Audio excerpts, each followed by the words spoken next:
아, 제가 어제 우리 교회 단톡방에 잠깐 제가 글을 올렸지만 오늘 우리 주일 오후에 우리 내년도 교회 이 섬김 봉사 관련해서 설명회를 가질 생각입니다. 근데 이제 원래는 그걸 어떻게 준비할까 하다가 주중에 제가 기도를 할 때 하나님이 주신 제 마음이 좀 다른 마음이어서 그래서 설교 주제를 바꿨어요. 주중에.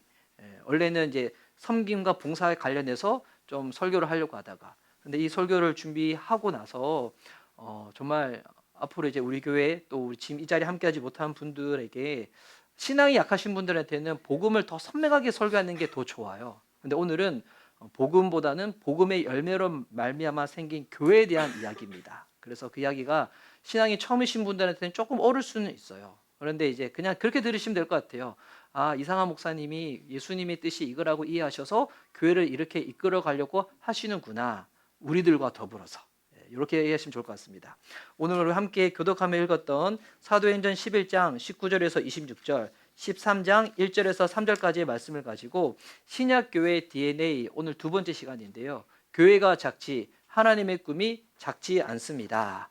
교회가 작지 하나님의 꿈이 작진 않습니다. 라는 말씀의 제목으로 은혜를 누고자 합니다. 오늘 좀 시간이 많이 갔지만 옆에 계신 분들 서로 축복하며 인사합시다.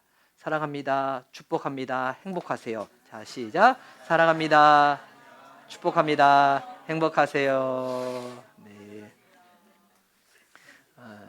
자, 올해 어느덧 이 12월 마지막 달 우리 첫 번째 주가 왔습니다. 제 개인적으로는 이 시간의 유속이 제가 아직은 그렇게 나이가 많지는 않는데 근데 요즘 느끼는 부분들은 진짜 이전보다 더 빨리 흘러가는 것 같아요. 진짜 이러다가 우리 주님 곧 만났구나 생각을 좀 많이 하게 되는데 여러분들은 어떤지 모르겠습니다. 특별히 우리 청소년들은 시간 빨리 가는 거 잘 못 느낄 수도 있는데 나이가 들어가면 오히려 더 이렇게 시간이 더 빨리 가는 듯한 느낌이 드는 것 같아요. 근데 요즘 또 우리 교회 성도님들 많이 바쁘시죠? 뭐 12월 말이라서 여러 가지 또 일들도 많이 있고 오늘 또 이렇게 우리 현장에 와야 되는데 어제도 밤새서 모는 형제도 있고 몸이 아파서 모는 형제도 있고 또 지금 파주에 가서 촬영하고 있는 우리 목자님도 계시고 그리고 오늘 또 출근하고 있는 지체들도 있고 한 여러 가지 상황들이 참 많이 있습니다. 또 지금 12월 달이 시기가 시기인 만큼 많은 좀 변화들을 앞두고 있는 시기인 것 같아요. 저 주중에 이제 목사님들 모임이 있어서 참석하고 왔는데 목사님들도 11월 말부터 12월 달까지가 참 많은 이 변화가 있거든요. 그러니까 사역지를 이동하는 시기가 이때입니다.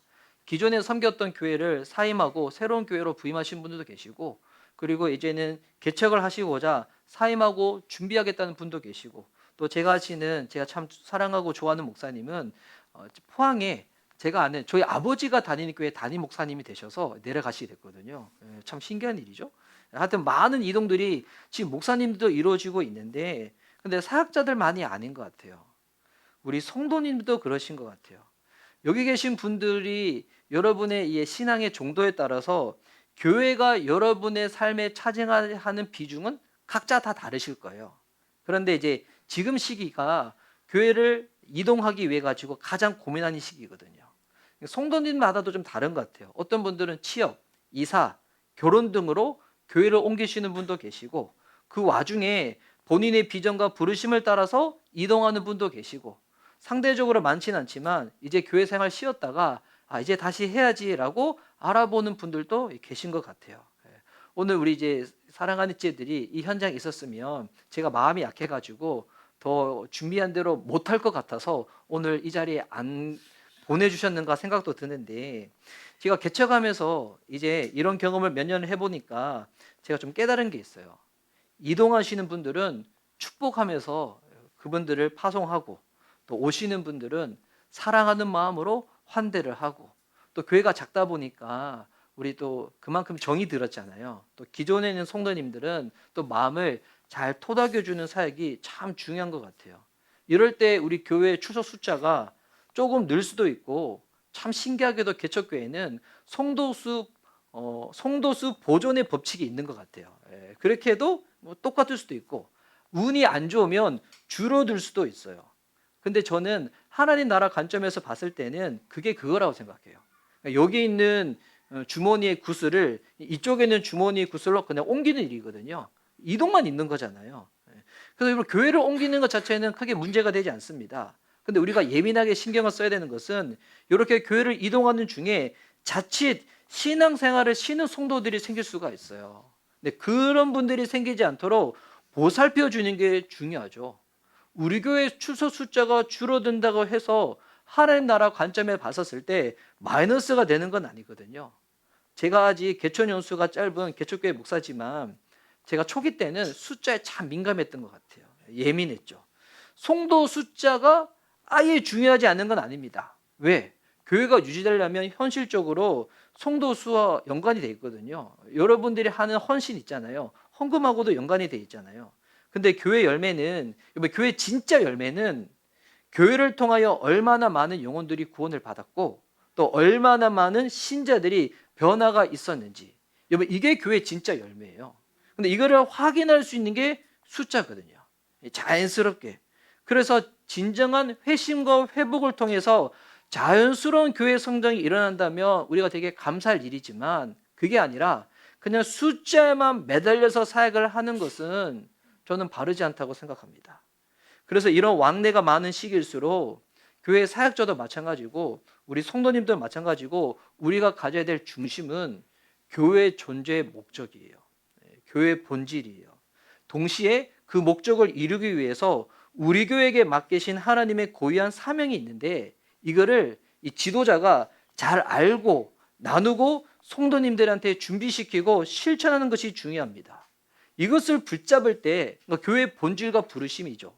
이것을 붙잡을 때에는 교회가 어떤 상황이 오더라도 흔들리지 않을 수가 있는데 만약 그렇지 않고 비본질적인 것이나 상대적으로 덜 중요한 것을 붙잡으면 교회가 엉뚱한 방향으로 가게 돼요. 흔들릴 수도 있어요. 우리가 가지고 있는 시간과 에너지는 한정적이잖아요. 여러분 이렇게 저도 아직 젊지만 우리 청년들, 청소년들은 아직 이거 잘 모르는 것 같아요. 여러분 시간 진짜 금방이에요. 여러분 건강하다고 해가지고 계속 건강한 거 아닌 거예요.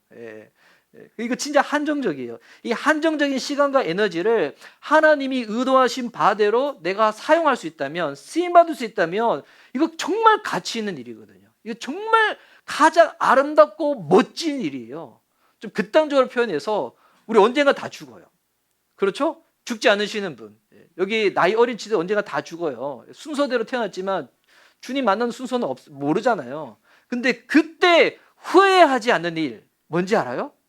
하나님이 나를 부르신 목적대로 내가 살아간 거예요. 이게 제일 가치 있는 일이에요. 그래서 오늘 읽었던 이 두 본문을 통해서 교회의 본질이라고 말할 수 있는 교회의 존재 목적을 먼저 살펴보고요. 또한 하나님이 우리 교회에게 허락하신 고유한 일을 실천하기 위해서 우리가 어떠한 준비를 해야 되는지를 좀 나누고자 합니다. 먼저 교회의 존재 목적이에요. 오늘 우리가 사도행전을 읽었죠? 이 사도행전은 원래 누가복음이랑 한 권의 책이었어요. 근데 우리는 지금은 이거를 두 권으로 나눠서 보고 있습니다. 누가복음에는 예수님의 탄생과 공생애와 죽음과 부활이 기록되어 있다면 이 사도행전에는 예수님의 부활 승천 이후에 사도들의 행적을 통해서 이 초대 교회가 어떻게 세워지고 있는지, 또 복음을 통해서 하나님 나라가 어떻게 확정되어지고 있는지 이것을 기록한 책이 이 사도행전이에요. 또 사도행전은 크게 또 두 부분을 나눌 수 있어요. 이게 성경 뭐 좀 아시는 분들은 아시겠죠. 우리 인물로 기준을 하면 초반부에는 베드로가 중심이고요, 후반부에는 바울이 중심이에요. 교회를 기준으로 하면 초반부에는 예루살렘 교회, 후반부에는 안디옥 교회예요. 이렇게 부각되는 인물과 교회는 다르지만 이 모든 것의 공통점은 뭐냐면 성령님의 일하신 가운데 이 모든 것들이 이루어지고 있어요. 인류 최초의 교회가 우리 예루살렘에서 시작했어요. 그래서 우리는 그 교회를 흔히 예루살렘 교회라고 부르거든요. 예루살렘 교회가 지금의 우리 교회처럼 간판이 쓰던 거 아니에요. 그냥 예루살렘에서 성도들이 모이다 보니까 예루살렘 교회라고 칭하고 있습니다. 아시는 분들은 아실 거예요. 성경을 좀 아시는 분들은 오순절 마가 다락방에서 기도하던 제자들에게 성령님이 강림하십니다. 그들이 성령의 충만을 받고 난 다음에 나가서 복음을 전하거든요. 그 복음을 듣고 회개한 자들로 구성된 교회가 예루살렘 교회입니다. 이 예루살렘 교회의 탄생 이야기는 사도행전 2장에 나와요. 그런데 사도행전 후반부에 주된 교회인 안디옥 교회의 이 탄생 이야기에 대해서는 혹시 성도님도 알고 계세요? 안디옥 교회가 어떻게 해서 탄생하게 되었는지. 예루살렘 교회 탄생 이야기는 상대적으로 아시는 분들이 있는데 안디옥 교회 탄생 이야기들은 아시는 분들이 좀 적은 것 같아요. 왜 그럴까 제가 봤더니 예루살렘 교회는 우리가 그나마 잘 아는 베드로의 설교를 통해서 많은 사람들이 회심을 하고 세워졌거든요. 반면에 이 안디옥 교회는 무명의 그리스도인들로 인해서 생겨진 교회예요. 어떤 무명의 그리스도인인가? 이 사도행전 11장 19절 20절 보세요. 오늘 읽었던 본문인데 제가 다시 한번 읽을게요. 스데반에게 가해진 박해 때문에 흩어진 사람들이 페니키아와 키포로스와 안디옥까지 가서 유대 사람들에게만 말씀을 전하였다. 그런데 그들 가운데는 키프로스 사람과 구르네 사람 몇이 있었는데 그들은 안디옥에 이르러서 그리스 사람에게도 말을 하여 주 예수를 전하였다. 여러분, 예루살렘 교회에 충성된 집사였던 스데반 집사님의 순교 이후에 교회에 박해가 가해지게 됩니다. 그 교회의 박해의 손길을 피하기 위해서 개종한 유대인 그리스도인들이 이방 나라로 가게 되는 거예요. 근데 그곳에 가서도 이들은 예수님을 증거를 합니다. 근데 또 박해의 손길이 미치니까 점점 더 멀리 가게 되는 거예요. 어디까지 갔던가? 이들은 지중해 연안 도시인 페니키아까지, 지중해 동북부에 위치한 키프로스 섬까지, 또 예루살렘에서 북쪽으로 480km나 떨어져 있는 안디옥까지 흩어지게 되는 거예요. 복음을 믿음으로 구원을 받은 이들이니까 이들이 가는 곳마다 뭐 하는지 알아요? 하나님 말씀을 전해요. 복음을 전합니다. 근데 19절에 보니까 흩어진 이들이 누구에게만 복음을 전했는가? 유대 사람에게만 복음을 전한 거예요. 그러니까 자기 민족 사람들한테만 복음을 전했다는 거예요. 이방 나라잖아요. 유대 사람들보다 거기에 사는 현지인들이 훨씬 더 많을 거잖아요. 근데 굳이 그 나라 사는 현지인들한테는 복음을 전하지 않고 유대 사람에게만 복음을 전했다. 이게 의미하는 게 뭘까요? 이들은 예수님 믿고 있음에도 불구하고 이 예수님의 구원은, 이 복음은 유대 사람에게만 주어진 하나님의 소식이라고 잘못 생각한 거예요. 그런 편견을 가지고 있었던 거예요. 우리만 구원받는 거야. 너희들은 구원받지 못해. 요 생각을 가지고 있었던 거예요. 장소는 이스라엘 아니죠? 장소는 예루살렘이 아니에요. 근데 이 복음이 여전히 유대인들에게만 갖춰져 있었던 거예요. 그런데 놀라운 반전이 일어납니다. 이건 사도행전에서 진짜 일어나는 정말 놀라운 반전인데 20절에 보니까 키프로스 구레네에서 복음을 들었던 유대인이 있었어요. 이들이 기독교로 개종을 하고 나서 안디옥에 가서 누구에게 복음을 전하는가? 오늘 성경에 보니까 그리스 사람들에게 전했다는 거예요. 요 19절, 20절. 그래서 제가 청소년한테 가끔씩 그 얘기 하잖아요. 정말 성경을 제대로 읽잖아요. 여러분 언어력 진짜 실력이 늘어납니다. 정말. 목사님 거짓말 하지 않겠죠? 진짜. 19절, 20절 보세요. 눈여겨봐야 할 단어. 19절에는 유대 사람들에게만 일어났어요. 유대 사람들에게만. 그런데 20절에는 그리스 사람들에게도 나왔어요. 인류 역사 가운데 최초로 이방 사람들에게 의도적으로 복음을 전한 사건이에요. 정말 놀라운 일이에요. 사람의 시각으로 봤을 때는 박해 피해서 도망간 곳이 안디옥이었어요. 그리고 페니키아에서 키프로스 섬에서 기독교로 개종한 유대인들을 통해서 일어난 우연한 일 같지만 성경은 이 모든 것 위에 주님의 섭리가 있었음을 보여주고 있어요. 어떻게 알 수 있는가? 21절 말씀 보세요. 주님의 손이 그들과 함께 하시니 수많은 사람이 믿고 주님께로 돌아왔다. 유명한 베드로 아니었어요. 예수님의 제자들 아니었어요. 무명의 그리스도인들이 전파한 복음 사역 가운데 누가 함께 했다고요? 주님의 손이 함께 했다는 거예요.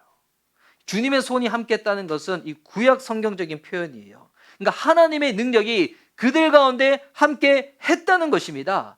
이를 통하여 수많은 사람들이 믿고 주님께로 돌아오게 되고, 그리고 이 소식이 예루살렘 교회까지 전해지게 되니까 예루살렘은 이 안디옥에 480km나 떨어져 있는 이 안디옥에 초대교회 지도자 중인 한 명인 바나바를 파송하게 됩니다. 바나바는 이후에 고향에서 지금 직고 중이었던 바울을 데리고 와요. 그곳에서 함께 머물면서 모임을 갖고 말씀을 가르칩니다. 그러면서 그 안디옥에 예수님을 추종하는 사람들이 더 많이 생기는 거예요. 근데 그들을 바라보는 비신자들이 있잖아요. 비그리스도인들이 있잖아요. 그들이 뭐라고 그들을 향해 붙이냐면, 당신들의 모습을 보니까 당신들은 우리랑 같은 밥 먹고 같은 지역에서 살아가는데 보니까 뭐 페이스북을 하고 인스타를 하더라도 이 사람들은 올리는 게 내용이 다른 거야. 그리고 이 사람들은 똑같이 생활하는데도 불구하고 예수님 빼면 말 그대로 시체인 거예요. 당신들은 예수를 추정하는 그리스도인이군요. 그래서 여러분, 그리스도인이라는 이 말, 크리스찬이라는 이 단어가 교회 안에서 지어진 게 아니에요. 믿지 않는 비신자들이 신자들을 바라보며 당신들은 뭔가 다른 것 같아요.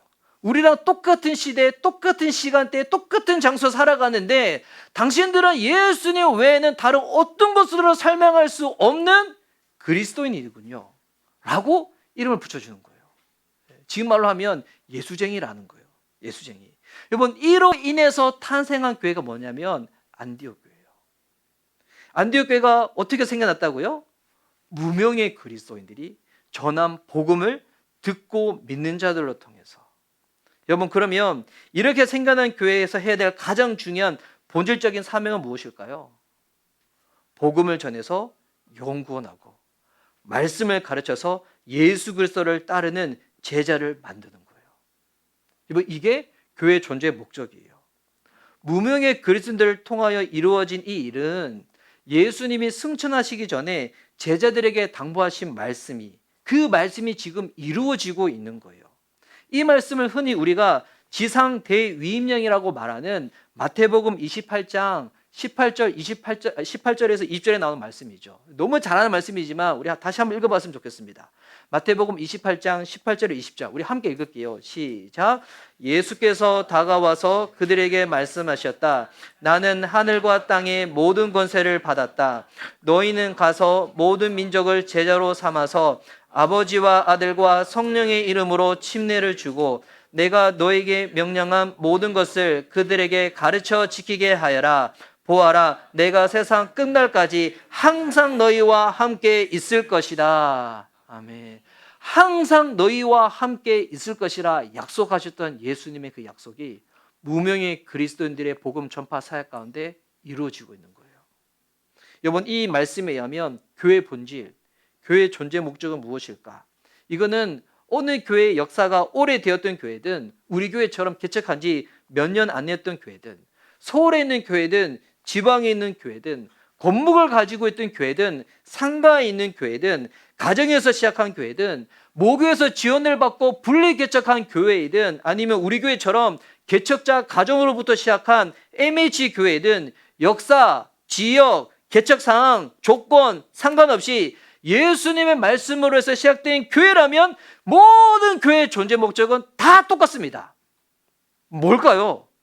복음 전해서 영혼 구원하고요, 구원받은 그들을 양육해서 오늘 양청수 성도님이 간증하신 것처럼 그리스도의 제자로 세워줄 수 있도록 삼는 거예요.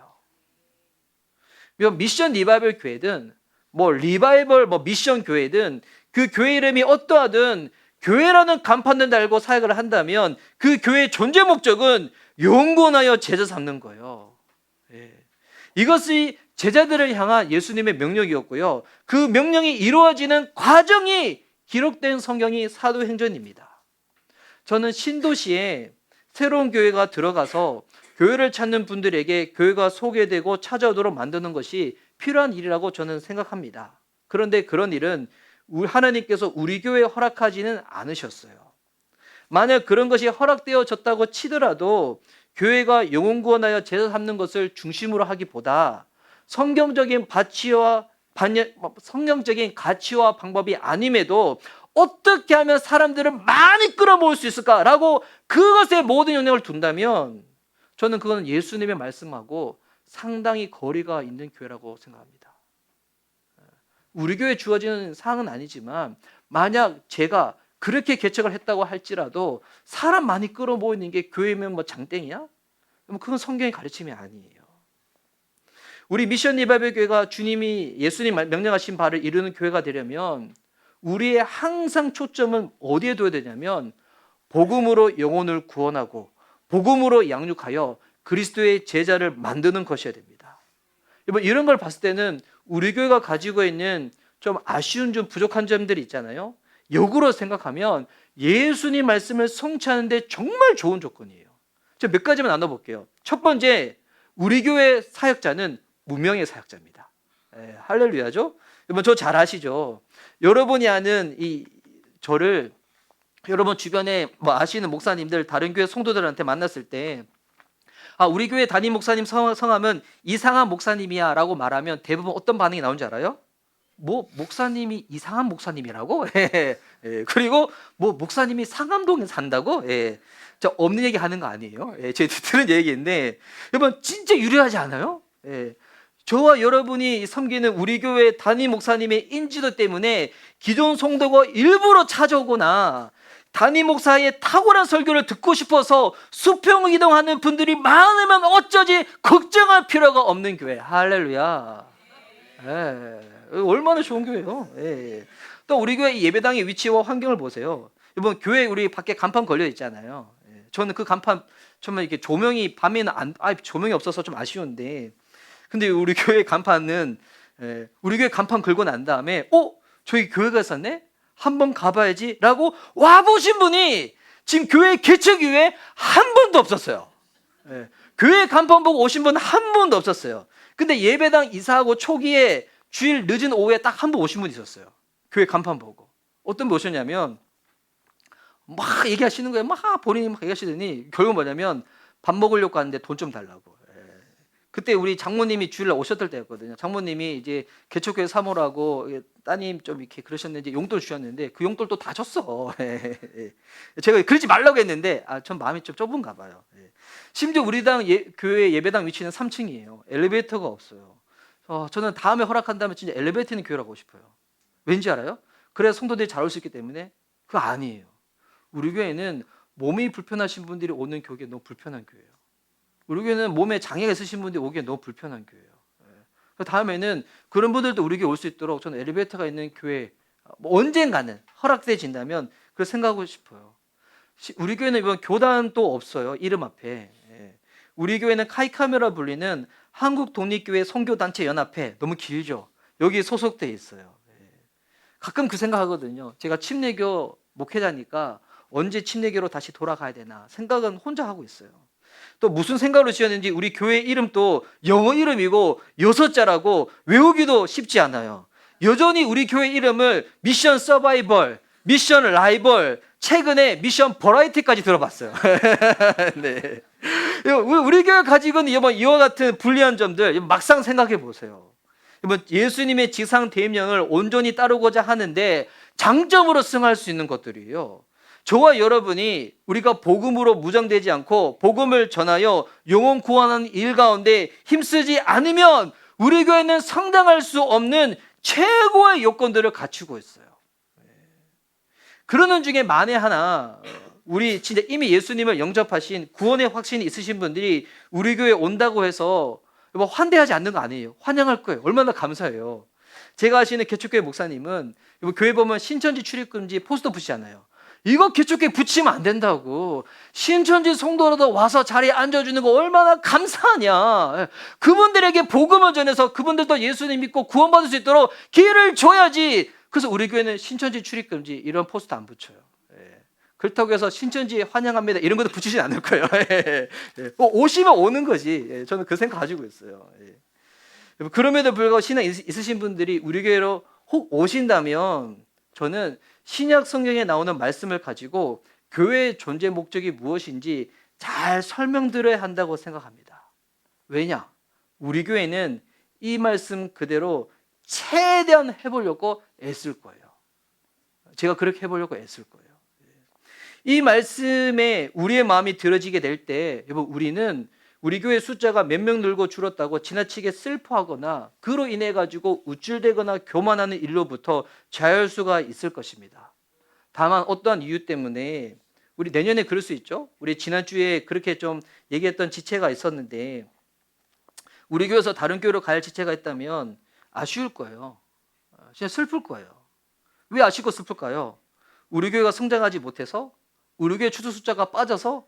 뭐 그렇다면 우리의 중심에 도대체 뭐가 있는지 점검해 봐야죠. 왜 슬퍼요? 이제 자주 못 보니까. 이제 매주 못 보니까. 그것 때문에 슬프지, 교회 숫자가 줄어서 슬프다면 그거는 목사가 이상한 거 아닐까요? 네. 이렇게 복음을 전해서 영혼 구원을 이루고 양육을 통해서 제자가 세워진, 그렇게 탄생한 안디옥 교회는 여기서 멈추지 않아요. 그 다음에 성장한 모습을 보여줍니다.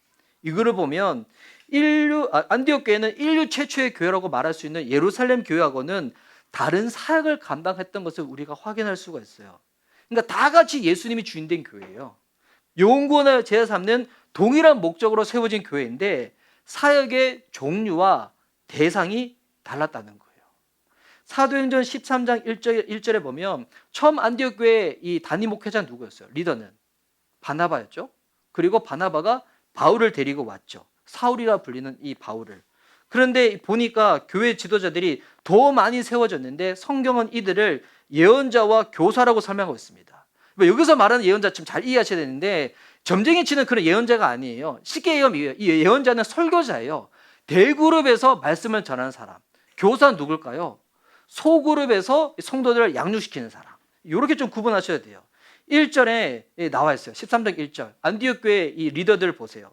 안디옥 교회 예언자들과 교사들이 있었는데 그들은 바나바와 니그레라고 하는 시므온과 구레네 사람 루기오와 분봉왕 헤롯과 더불어 어릴 때부터 함께 자란 마나인과 사울이다.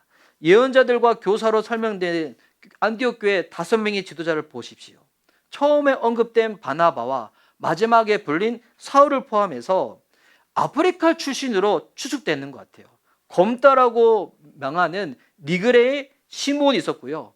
구르네 출신 우리 루기오가 있었고 개역 개정에는 젖동생이라고 표현되어 있는데 아마 그런 것 같아요. 아버지는 같은데 엄마가 달랐던 것 같아요.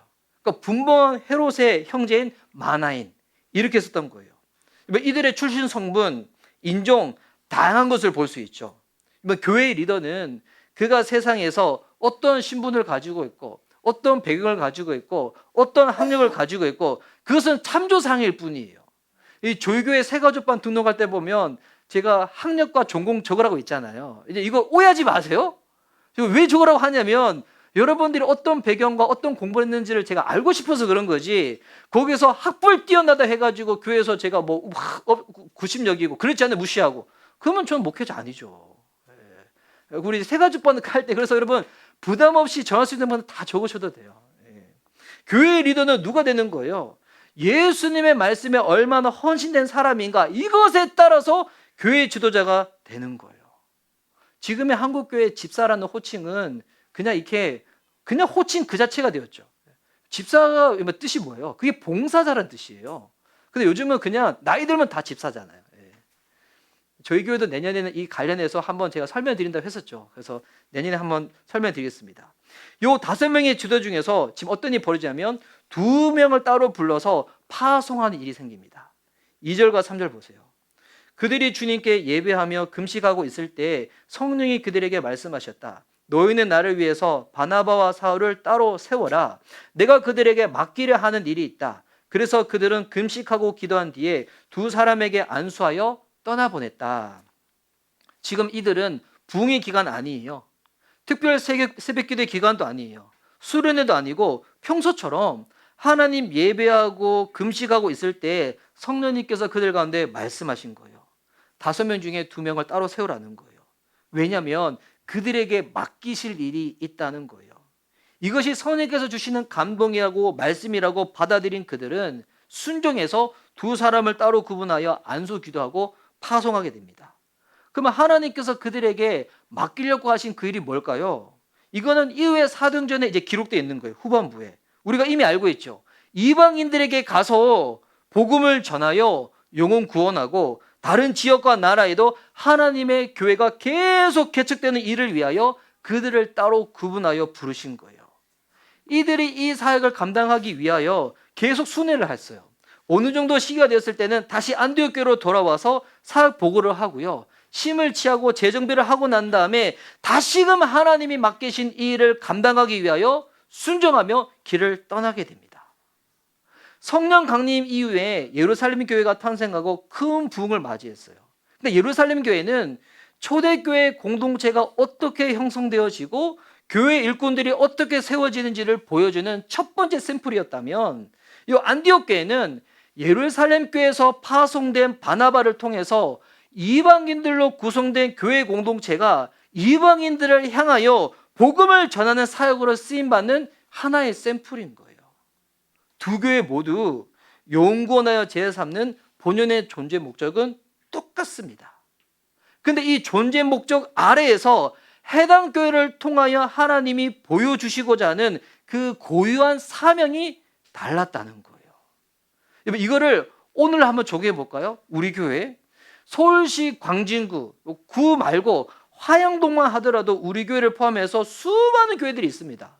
저는 이 동네 왔다 갔다 하면서 간판들이 안 보여서 잘 몰랐는데 네이버로 검색해 보니까 진짜 많이 있더군요. 교회의 존재 목적 뭐예요? 다 똑같아요.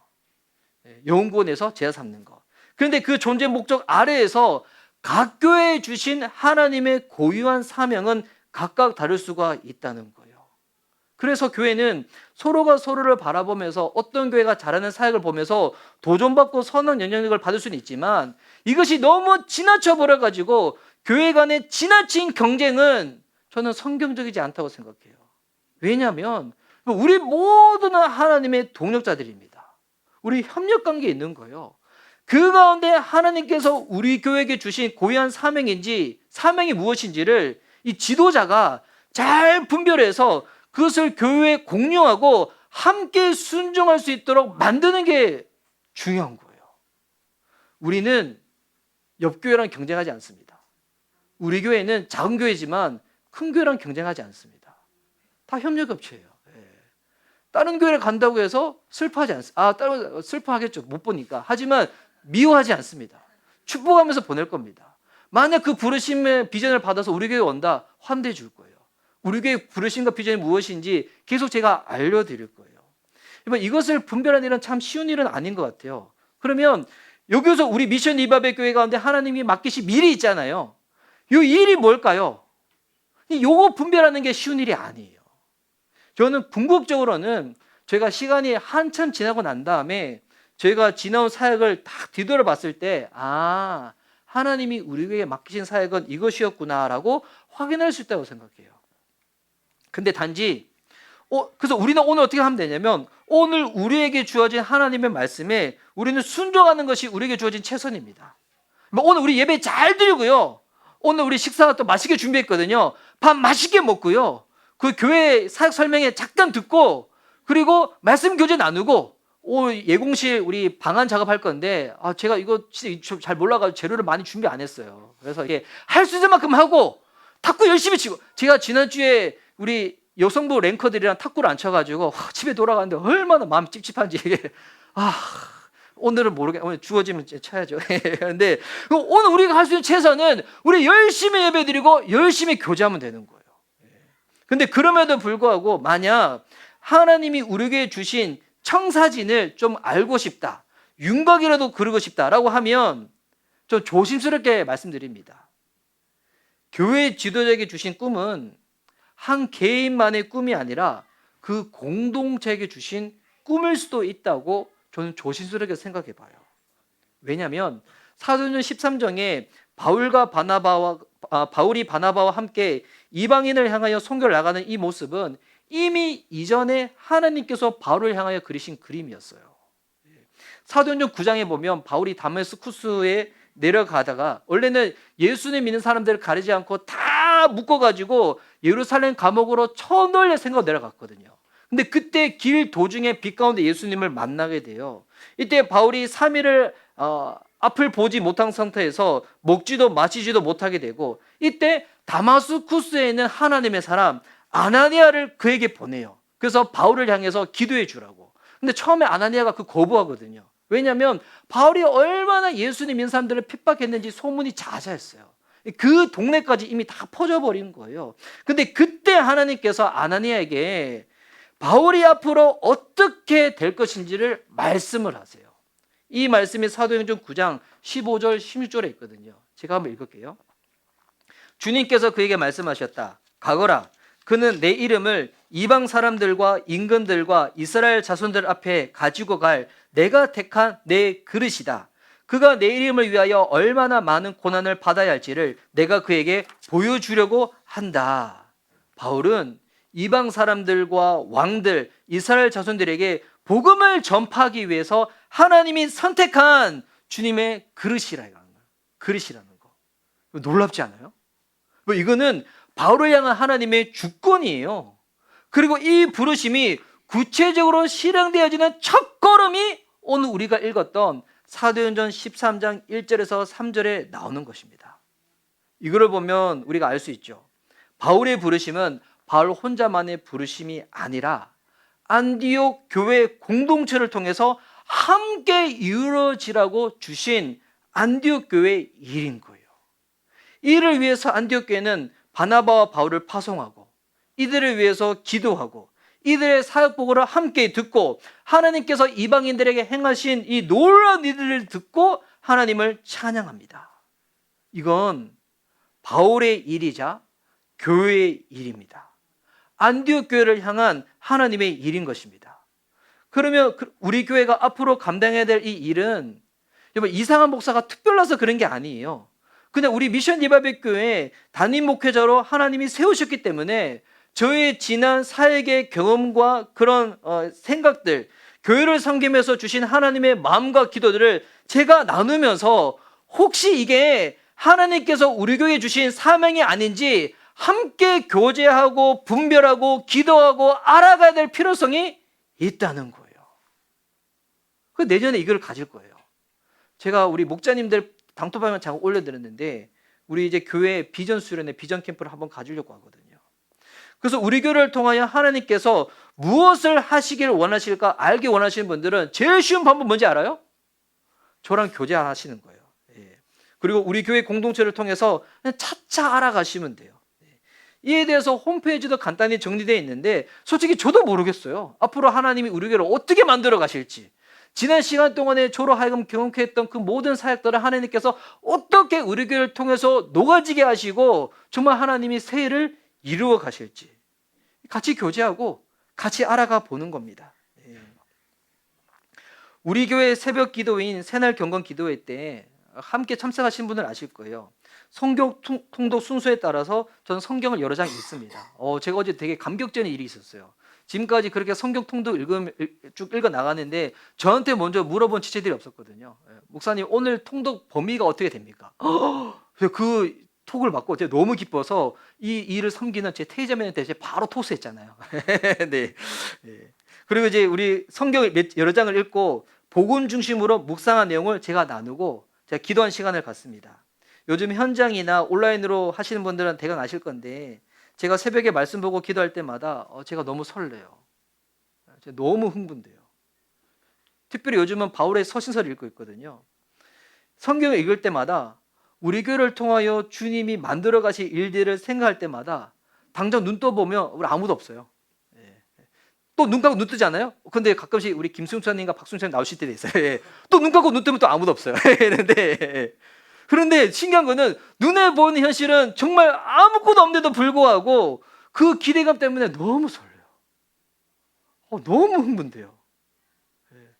아시다시피 우리 교회는 이제 개척한 지 만 4년을 향해서 나가는 작은 교회예요. 주일 예배를 시작하면 만 5년, 설립으로 따지면 만 4년을 향해서 달려가고 있습니다. 주일 추석 규모 보세요. 다음 세대 다 포함해가지고 이시면 지사님, 김민현 지사님 가정 감사하죠. 자녀가 3명이어서 그 가정이 가기 전에는 우리 교회가 40명이 조금 넘었던 교회였어요. 근데 요즘은 오히려 예배 결석한 지들이 많잖아요. 주일날 결석한 지들이 많아가지고 30명 초중반대로 나오는 정말 말 그대로 개척교회예요. 작은 교회예요. 근데 신기한 거는 말씀 보고 기도하면 계속 하나님께서 당신의 그 꿈을 우리 가운데 부어주고 계세요. 그래서 저는 요즘 주님이 우리 가운데 주시는 꿈들을 생각할 때마다 너무 설레고 흥분되고 어떻게 만들어 가실까? 주님이 저에게 주신 꿈은 이와 같은 것들이에요. 제가 몇 가지만 나눠볼게요. 비신자와 낙심자와 좋은 관계를 맺고 복음으로 그들을 대하며 그들의 영혼이 구원받을 그날까지 함께 나아가는 꿈. 우리 교회 지체들을 복음으로 양육하여 예수 그리스도가 원하시는 제들로 세우는 꿈. 이번 주에 기도가 주신 마음이거든요. 우리 교회 주변에 자영업 하시는 사장님들과 좋은 이웃의 관계를 맺고 내년 신학기가 되기 전에 제 방에 분리수거 쓰레기 봉투 담아서 할 수 있는 전도 용지가 있는데 2년 전에 사놓고 계속 못 봐놨거든요. 제가 어떤 생각이 드냐면 이거를 우리가 전달하지 말자. 내년 2월 말에 우리 교회 주변에 있는 자영업 하시는 분들한테 우리가 50개씩 100개씩 다 드리자. 그리고 새학기 맞이해서 대학생들 올 때 그분들 선물로 줄 수 있도록 우리가 도와주자. 저 요구르트 이모님이 감사원금 내셨거든요. 제가 지난주 말씀드렸잖아요. 이번 일주일 동안은 감사원금 내신 분들 기도 제목 보고 기도하겠다고. 우리 요구르트 이모님 기도할 때 주님 주시던 마음이에요. 그렇게 섬겨야 되겠다. 이거 저 혼자 못합니다. 2월 때 같이 도와주셔야 돼요. 저 혼자 3,000개 다 포장 못해요. 네. 그리고 작은 물질이지만 우리 목장에서 선교지로 헌금을 흘려보내고 있잖아요. 오늘 주부대 나왔어요. 우리 지난주에 왔던 추수감사 헌금을 30만 원씩 4군데에 우리 선교지로 다 흘려보냈는데, 비록 큰 물질 아니지만 언젠가는 후원만 하는 것이 아니라 우리 목장 식구들이 선교사님들을 위로하고 선교 현장에 방문하는 꿈. 우리 교회 성도님들이 복음이 중심되어 살아가면서 그리스도인 남편으로, 그리스도인 아내로서, 그리스도인 부모로, 그리스도인 직장인으로서 여러분이 허락하신 삶의 현장에서 복음으로 하나님 나라를 이루어가는 꿈. 주 예수 그리스도를 선포하는데 노반 정도이든 삶을 하든 밥을 하든 어떤 방법이든 우리의 삶을 통하여 증거되어지는 분이 예수 그리스도가 되는 그 꿈. 우리 교회가 비록 MH 맨 땅의 헤딩으로 시작한 교회지만 사역자를 준비시키고 성도를 지키시켜서 교회가 교회를 낳는, 언젠가는 반드시 교회를 분리개척하는 그 꿈. 우리 주 예수 그리스도께서 나타나실 그날까지 계명을 지키고 우리에게 허락하신 사명을 잘 감당하여 흠도 없고 책만 받을 것도 없는 각각의 사람이 되어서 오직 한 분이신 통치자시요 만왕의 왕이시요 만주가 주가 되시는 우리 주님만 높여드리고 우리 주님께만 영광 돌리는 꿈. 설령 이 꿈들이 제가 요즘 제 갱년기인가 봐. 이게 나눌 때마다 너무 울컥하고 막 흥분돼가지고. 설령 여러분 이 꿈들이 우리 때 다 이루어지지 않을 수도 있어요. 그래서 여러분 이게 우리의 삶의 중심이 되어지면 이게 우리의 삶의 방향이 되어지는 거예요. 그렇게 살아가면서 주님을 더 알아가고 주님을 더 사랑할 수 있다면 여러분 이것처럼 행복하고 기쁜 일이 과연 어디에 있습니까? 피조물이 우리 인간이 누릴 수 있는 가장 행복, 하나님을 알고 그분을 사랑하는 것. 제가 읽어보지 못했지만 어떻게 또 제 마음과 통해가지고 어제 김수영 지사님이 단톡방에 올리셨는데, 대전에는 개척교회 목사님이 쓰신 책이에요. 교회가 작다고 사랑이 작지 않아. 제가 읽지는 않았어요. 오늘 설교 제목을 제가 그대로 인용해서 붙인 거예요. 교회가 작다고 하나님의 꿈이 작지 않아. 이 문구가 하나님께서 제 안에 얼마나 깊게 박히게 하든지, 맞아. 교회가 작지 우리 교회의 주인 되시는 예수님이 얼마나 크신 분인가. 교회는 작을 수도 있지, 하지만 그분이 꿈꾸시는 꿈은 얼마나 큰 꿈인가. 전 사랑하는 우리 미션 리바이벌 성도님들과 함께 영원하여 제자 삼는 이 교회 본연의 목적을 붙잡고 하나님이 우리 교회를 통하여 이루시기 원하시는 그 꿈과 비전을 함께 알아가면서 그 본질과 부르심에 순종할 수 있는 우리들이 됐으면 좋겠습니다. 여러분, 이거를 붙잡을 때 우리가 어떠한 그 변화와 상황 가운데서도 우리는 지나치게 괴로워하거나 슬퍼하거나 교만하지 아니하고 흔들리지 아니하는 가운데 주님이 원하시는 대로 한 걸음 한 걸음 내딜 수 있게 될 줄 믿습니다. 여러분, 이 일을 위하여 우리 계속 한 몸됨을 계속 지켜나가며 주님 앞에 쓰임받는 저와 여러분 될 수 있기를 예수님 이름으로 축복하는 바입니다. 아멘.